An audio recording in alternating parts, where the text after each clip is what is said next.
Masungaพี่น้องกันเมืองMasunga Mausungaพี่น้องกันเมืองใต้ลุกตื่นเคยไว้พี่น้องตื่นคือไตขาวกูก็กูกวนเจ็บยิ่งเก็บใจค่ะอำตื่นนำลูกอำไรเย้าค่ะพี่น้องเขาค่ะอำตื่นนำลูกก็อำไรเย้าพี่น้องเขาเนาะมันมือในดูด้วยเขาไหลพี่น้องเมืองใต้เขาค่ะอันเป็นอยู่อันเป็นอยู่เขาตั้งในวันมือในเมืองใต้เขาเมืองเจ้าคือใต้เขาทั้งสิ่งสุกอยู่งวนเก่าพอเลยเป็นผู้คนพอเลยเป็นผู้เก่าซึกจุ่มเลยเป็นผู้คนมันให้มันคนให้โขปัดหูเมาซึกจุ่มเลยเป็นผู้ยาเก่าซึกจุ่มเลยเป็นผู้อ่อนเมานี่นะกันคนนอนโต๊ะไหนบุญสิค่ะโต๊ะอยู่นอกครับส่งกันเนาะลืมมากระติกน้ำมาส่งกันเนาะพี่น้องกันเนาะตู้lah hona asing lah mau nasi bát ba ini bukan nasi bát rasa dia mau mau asing lah asing mau koi sana ya ya lah mang ให้กินหมักmang dan กินปูเขาอย่างเงี้ยง่ายๆให้กินปูใครกินปูจอมมันลูกน้องกินงานพี่น้องคนเมืองใต้กับเขา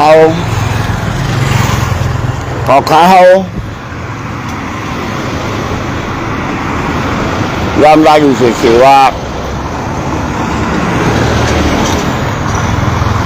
จุ่มอันตั้งจุ่มในเมืองใต้เขาค่ะนั่งก้อยห้องให้จุ่ม FENCC đó nha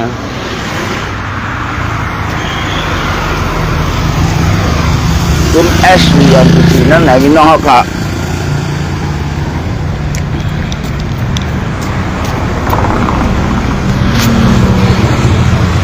พี่น้องกับเขาคู่กันอยู่ว่าจุ่มเลย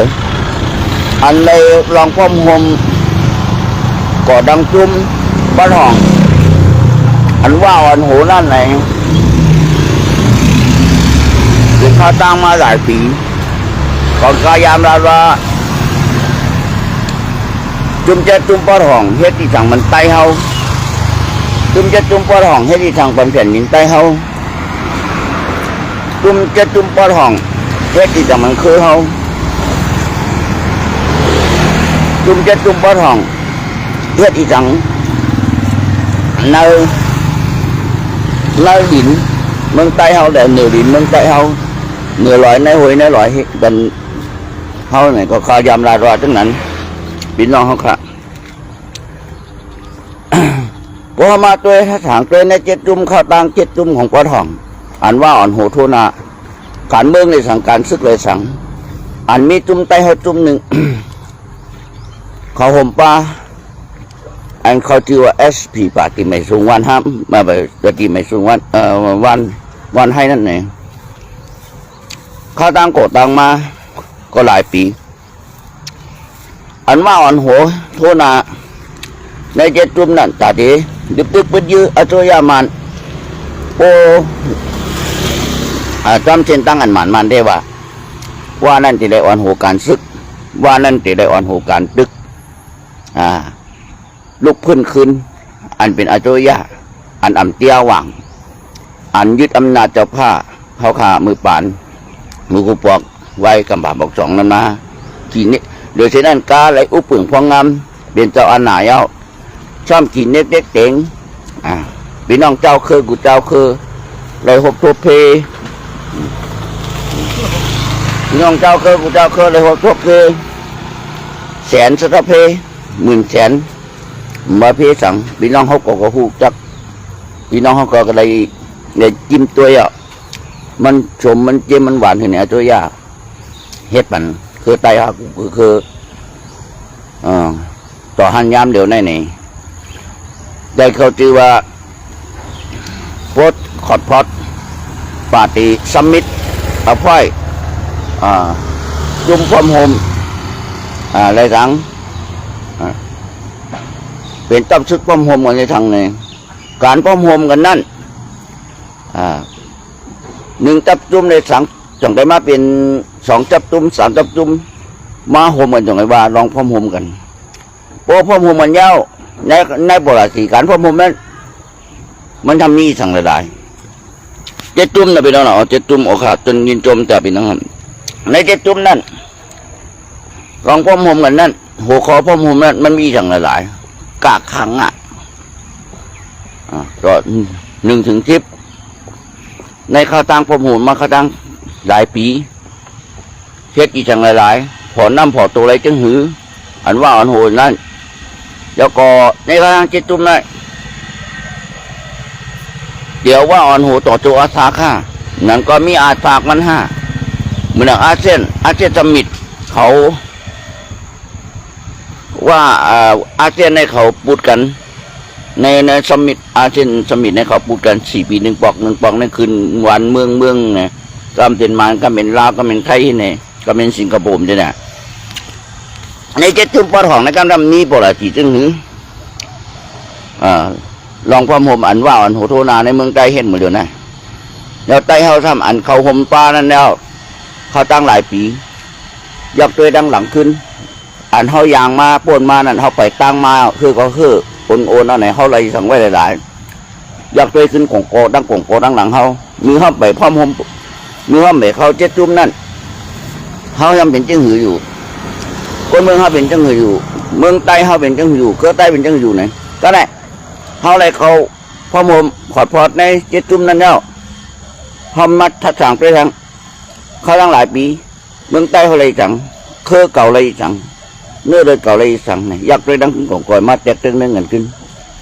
มันเลยสั่งมันดูมันก่อยมันกุ่นมันปังเนี่ยห้ามเลยสั่งหลายในเจ็ดจุ่มนั่นพอเลยสั่งหลายก็เนี่ยมาทัดด้วยแทงว่าอะไรสั่งว่าเฮ็ดสั่งก็ลองกลางเฮ็ดอีกสั่งตัวกลางเฮ็ดอีกสั่งขางให้สั่งเมืองได้ให้สั่งแล้วเขาเป็น SPP เนี่ยเขาจะสั่งอยู่เขาจะสั่งอยู่ไหนต้องถามตัวเขาขึ้นเขาจะสั่งในเจ็ดจุ่มเนี่ยอันนี้เอาห่มกันมาเนี่ยอันผลน้ำผลตัวได้มีสั่งหลายๆเนี่ยก็แม่เหลือชัดเลยในข้าตั้ง4 ปีมาในมาพออันเป็นพ่อห่มกันในSPNCC เนี่ยห้ามอันเป็นโครงการห่มกันเฮ็ดเนี่ยห้ามใดสั่งหลายๆเนี่ยมาทัดเลยทัดเกิดขึ้นเขาขาดเอหูเมื่อนั้นทัดเขียวเขาขาดเลือกแบบอันนี้เขาเลือกด้วยว่าอะไรสั่งหลายๆเขาตั้งพ่อมุงกันมาเนี่ยไตเขาขามไตสั่งหลายๆเนี่ยบ่มีกูมึงไตยังไงก็ไม่โคเขียวเฮ้ยจังเป็นมึงเป็นคือไตหลายๆเนี่ยคุณมึงก็มีสิทธิ์ทัดไปนะก็ไม่โคเขียวแล้วก็ทุกท่านก็ดูแลมีสิทธิ์ทัดไว้จับจุ่มตัวเก่า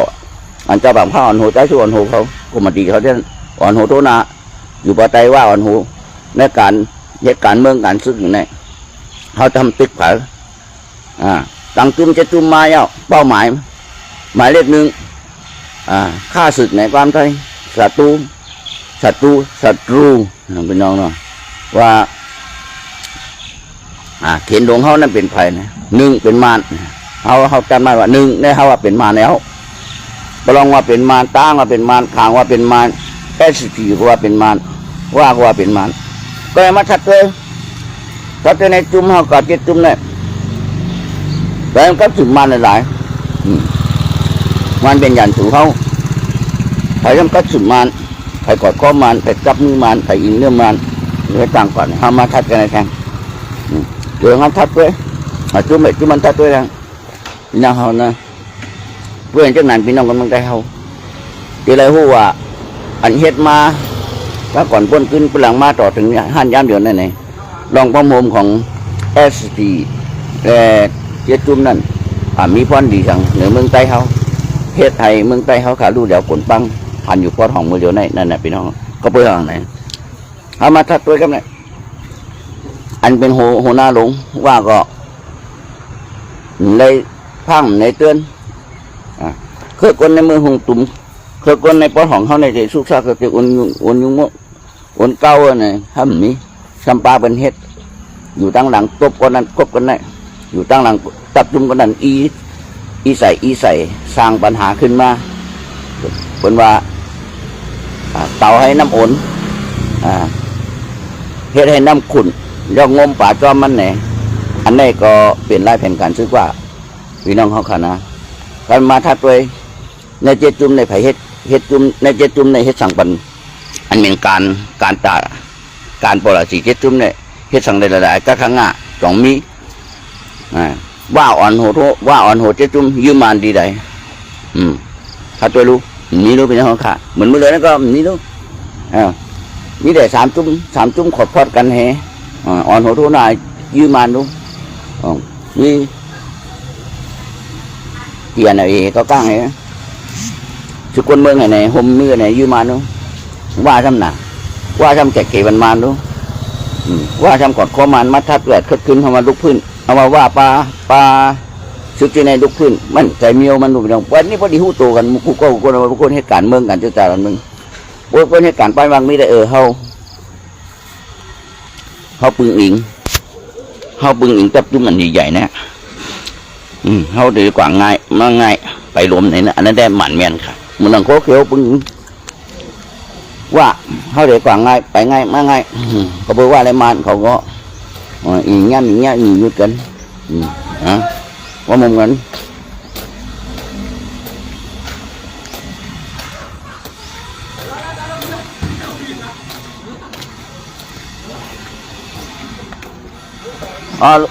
rồi hiếp đây hả bị nó nè bữa nay trong lần này luôn lọt ha luôn cao hơn này buồn đây là bị nó có tay không có kiểu luôn lọt ha luôn cao luôn cây luôn này là buồn đây bị nó buồn đây nha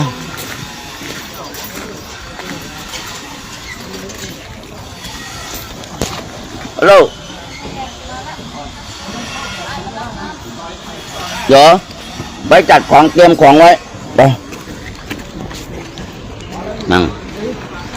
นะว่าเป็นยังไงไหนเขาหยาเป็ดหยาเหลี่ยงหยาหรอกฮะดูก็เกี่ยววันเลยดู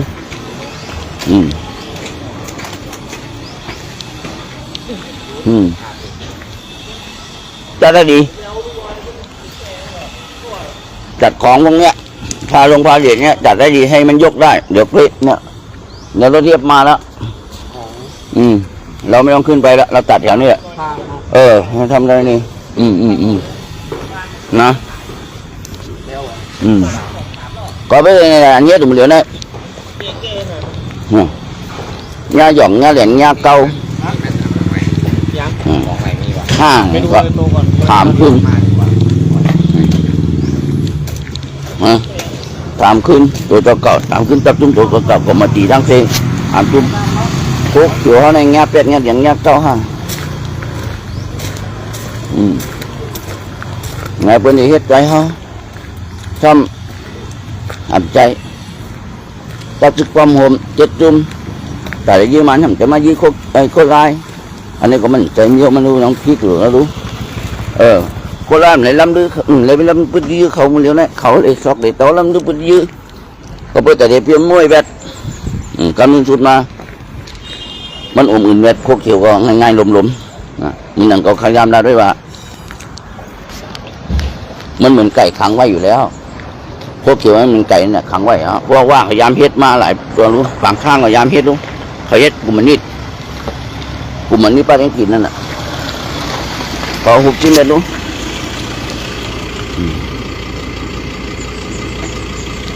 กลุ่มมันนี่ป้าต้องกินเขาก็หุบจิ้มเลยรู้เขาหุบจิ้มเลยต่อห้างย่ำเดี๋ยวนี้เขาเลยหยิบเลยดีรู้ได้ไหนได้เพราะว่าวางแผนแต่ได้อินเมืองใต้เขาเนี่ยคือใต้เขาเนี่ยก็เอาโคกเขียวเตะหน้าที่ก็ยืดที่ก่อนที่มันเดี๋ยวหันย้ำเดี๋ยวนี้ลำศกลำเต่าที่เนี่ยว่าอาจจะถอยอาจจะเห็นไปได้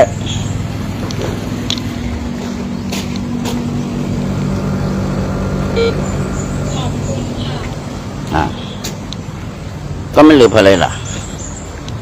หรือโคกเขียวเพราะโคกเขียวมันอยู่ในกำมืออ่ะเหมือนไก่เลี้ยงไก่ไว้ในเหล้าอ่ะเลี้ยงหมูไว้ในคอกอ่ะเว้นควายกับส่วนจะหลังมันไว้อ่ะมันกลางกวางเลยนะโคกเขียวก็มันอันนี้ฮัลโหลอันมันเต้ๆนั่นอย่าไปพิจใจนะพี่น้องนะลายมันเต้อย่าพิจใจมันแมนเต้ค่ะเบิ้ลวางแผนแต่เดี๋ยวมันใต้ห้อขาไหนเลยขึ้นหนอใต้ห้อขาน้ำมันหมูขึ้นน้ำหมูขึ้นสวัสดีน้องน้ำมันหมูขึ้นน้ำหมูขึ้นเนี่ยมันเฮ็ดมากต่อหันยามอยู่ในห้อขาต้องกินจ่อโลก๊อกกินจ่อโลก๊อกโคโตเปิ้นยุ่มโตเปิ้นคือตัวเจ้าเก่าเนี่ยตายกี่รถกี่กาตายวันห้ามมันเหลือน้ำมันน้ำบางพับปล่อยไว้ดันได้ไก่หมตีนหมมือเนี่ยกดดันมันน้ำมีน้องนะจำกับห้าอันคนหมัดเจ็บของมันนั้นลงกาตาคนเมืองก็หมดดูด้วยอะไร SP เฮ็ดปันปุ่นจับเขานะพี่น้องเขาข่าววันมันในก็คู่กันดูเนี่ยในเป้ได้เหรียญเขาคาดจังว่า1 เฮ็ด 1 หันดิ๊ก1 เฮ็ด 1 หัน 1 หันหูหันห้อยมันก็ดิ๊กก็ SP เฮ็ดได้ไหนเขาจำน่ะพี่น้องนะเขาเฮ็ดจังอยู่ไหนก็มันพอตัวนี้คนเมืองก้อยพอน้ำพอตัวนี้มันคนเมืองดีอ่ะอยู่ว่าเดี๋ยวหันหูหันห้อยกับดิ๊กเนี่ยหันหูหันห้อยกับจำบนเม1 เฮ็ด 1 คนเมืองบา1เป็นห้างสมาเป็นใจเป็นนี้นี่แหละพี่น้องครับตัดสุดกันไหนเขาว่าตัดสุดพวกป่องไฟหมากมีเนี่ยกำลังสุดมาเขาคำอยู่แล้วเขาก็เป็นขี้ข้ามันเขาก็อยู่จำว่าอุปเปิงพองงำเอาว่าอุปเปิงพองงำกว่าก็ย่อพี่น้องครับนะเหมือนเช่นนั้นก็เขาขายกตัวอย่างปุ่งแตกเก็บเผือกนั่นเขาก็ยำรัดเนี่ยว่าลองเก็บเผือกกันนะเรื่องนี้ชุดมาเก็บเผือกก็ชาบันไทยต้องกองตั้งสั่งไทยก็เมื่อบันตีอยู่ที่กินที่เฮ็ดเฮิรนเฮ็ดเย่เห็นในย่อเนาะพี่น้องเขาเนาะโคเกี่ยวมันกันก็มีจำว่ามันอยู่ที่กินนะขุนนางขุนชุดขุนหาเนาะได้ของมีเฮิรนในฝั่งสร้างเนาะเมืองลาวเขามีเป็นต้นน่ะมันก็พี่น้องคนเมืองใต้เขาก็ได้พูดจำอยู่ว่าอันเฮ็ดมาอยู่กำลังพ้นขึ้นกำลังมาตบมือเดียวได้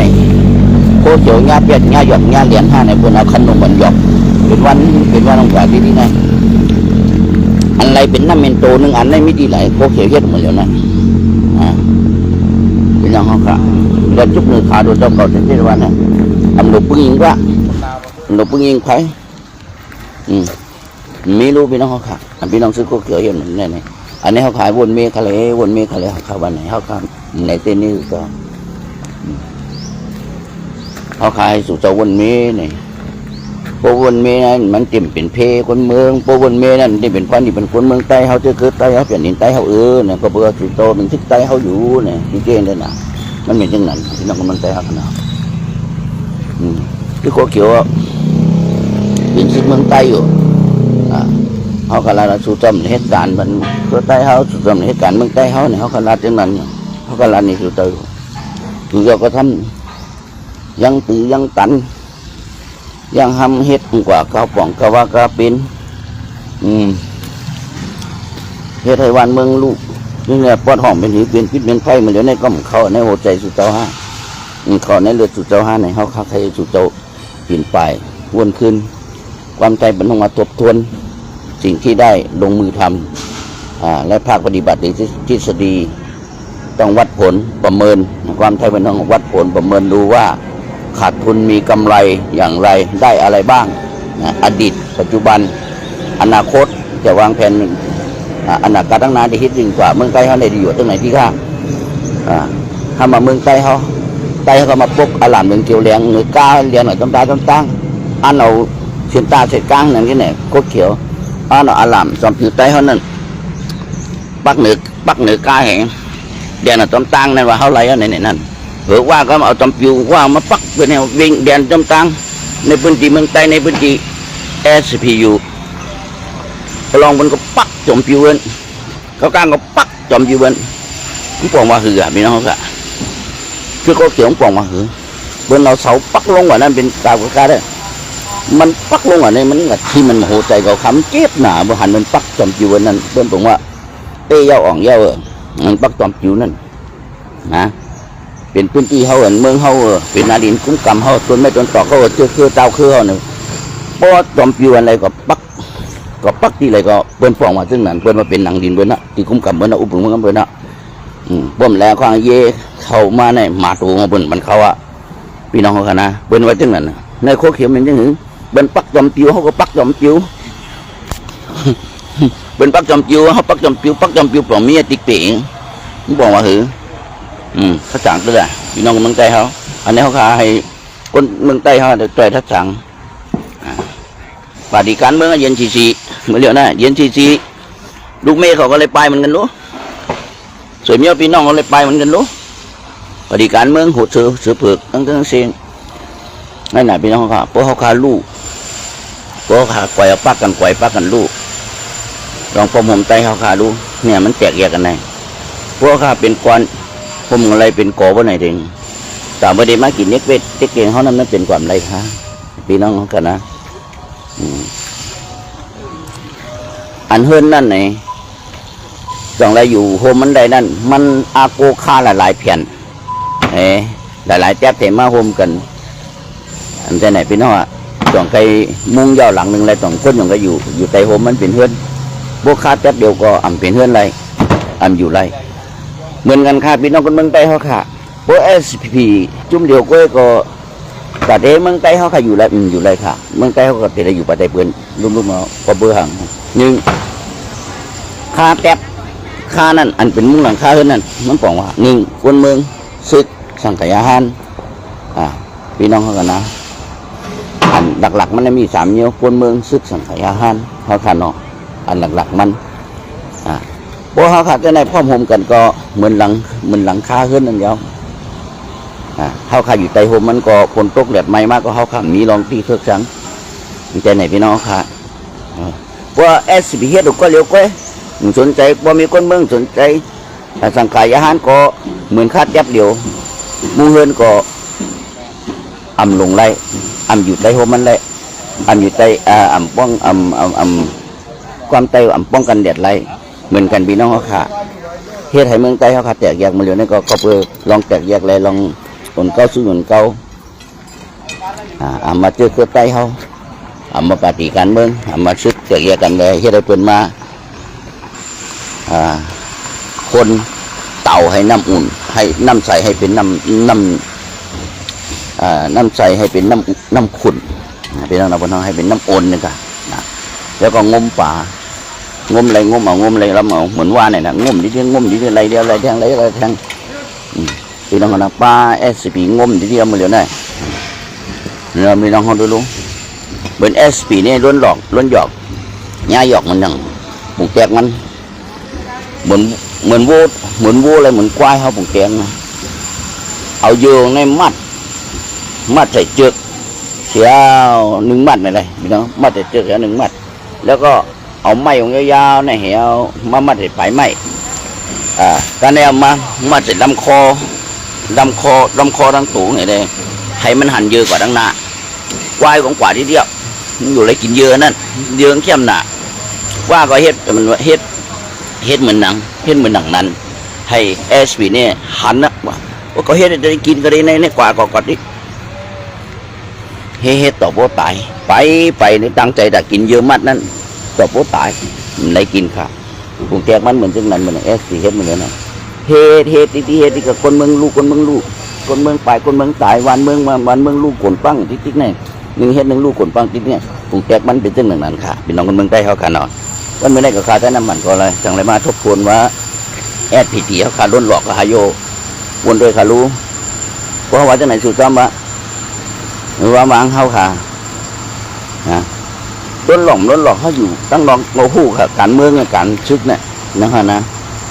มีซึกมาเหลือตึกอย่างสูงมันจะตึกเหลือตึกผู้เขียนรู้ในก็เปลืองเพื่ออะไรอยู่มีซึกทางตับซึกมาแต่ดีเอาผมรวมในคนเมืองผมรวมแผ่นดินใต้ซึกใต้ดังเสียงมีซึกมาแต่ตึกอย่างสูงผู้เขียนเขาในสัมผัสดูมาตึกอาเซียนแล้วเมืองใต้กดคอไว้แต่ยังซึกว่าเมืองใต้กับพันไฟก็กดคอไว้เขากดคอไว้นั่นจะรู้พี่น้องเขากันนะเขามัดตึกมันไว้เขาใส่ตึกไว้เมืองใต้เนี่ยมันจะรู้มัดตึกอาเซียน อันเป็นมัดเจือกไว้นั่นเป็นมารดูเหมือนกุ้มกำมาเดี๋ยวนี้พี่น้องกันนะคือลืมมันก็ได้เนาะกูก็คนอยู่กินวันก็เดินไปมันสิกำครับน้องกันเมืองไกลเขาการแลนเขามาทำตัวเขาได้ในบันนี้แสงเกาะเกิดขึ้น SP โดนหลอกตั้งใจมาหลอกมันว่าพี่น้องนะ ปันเพื่อนเป็ดเหรียญเฮาติ๊กๆตั้งใจปันเพื่อนเป็ดเหรียญหยอกเหรียญกว่าติ๊กๆมีเจตนาฝึกชุนขาวใส่เสดปันเพื่อนเป็ดเหรียญหยอกเหรียญเรียนกว่าติ๊กๆไปห้องกันนะอันนี้ก็วนด้วยนะพี่น้องซึกโคเขียวค่ะกูโก้คนในปฏิการเมืองเขาค่ะในผู้มีไปมีมอนผู้มีความหัวค่ะกูโก้คนมาจะกระตุกตันจ้องอีสังเกตจริตละก็ยังก็ยอพี่น้องวนไปดีๆอันนี้ก็ขาลาดบนมาได้ SPP ญาหลอกมาเจ็บอะไร SP ญาศึกเวลีหลอกมาเจ็บมือไร SP ซ้ำมาไหวหลอกคนเมืองแทงความสังขายาเนาะก็แทงตั้งนองตั้งนำมือเหลียวในขาไม่สูงกันพี่น้องไม่สูงกันนะ